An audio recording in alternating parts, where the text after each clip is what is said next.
There was a big marja in the 70s by the name of Sayyid Ali Khunsari. A man came to him. He said to him, look, I need your help. He said, what's the problem? He said, my brother is a bit of a gangster. Takes drugs, does bad things, robs people, loots people. You've got to guide him. People said get him married, we got him married off. He's not changing. It's a problem, you know, this brother of mine, I don't know what to do. Sayyid Ali Khunsari says, what do you think I can do then? Right? Because you've got to be practical sometimes. What are you going to blow on him? All of a sudden he's going to change? Allah's given you free will. If there was no free will, you'd be robots, right? He doesn't judge without that. Then Ayatollah Khunsari stopped. He said, give me a second. He went inside. He says, I've got a solution for you. If this solution doesn't work, then nothing works. Now, all of those parents who come to us and say, help our children, I'm going to give you a solution.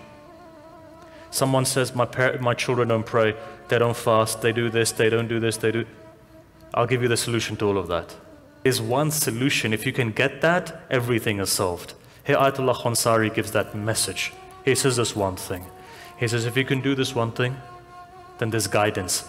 And if it's not possible, then there's no guidance. Hearts are closed then. Ayatollah Khunsari says, he says, look, I want you to do me something. He says, what is that? He says, I want you to take your brother to Karbala. He says, Agha, my brother is not willing to come to you. You want me to take him to Karbala? He says, listen, if you can take him, it's game, set and match. In my words, if you can't take him, you're finished. He says, fine. He gets up and he goes. He says to his brother, look, brother, just do me one thing. Why don't we go to Karbala? He says, you want me to go to Iraq? He goes, just come. Somehow, some way, some forces him to go. Ayatollah Khunsari says, if you can take him to Karbala, then come back to me, and then I'll give him some nasiyah. About 2 weeks later, this man goes to Ayatollah Khunsari. He says, what happened? He said, I took my brother. He said, okay, so where is he for nasiyah? He says, oh, I don't need nasiyah anymore. Why? What happened? Shall I tell you what happened? So they took this man. He went there. So when he got there, he looked at the bazaar. He says, you guys go and do your ziyarah, let me go do shopping. Like some of our brothers do as well. Hey, this is a really nice Durra Najaf, let me buy this. This is a really nice aqiq, let me buy this. Here's a good shawl, let me buy it. Eventually the brother said, listen man, you've come all the way here, why don't you go into the shrine? He says, what am I going to do in the shrine? He said, why don't you go? He says he went, he's looking around, oh wow, mashallah, look at the sahan. He comes inside, look at the door. He said, I was really worried what's going to happen to my brother.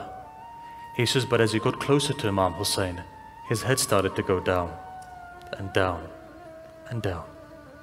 It got to a point when he got to the room with the zariyas, he goes, my brother broke out crying. Why?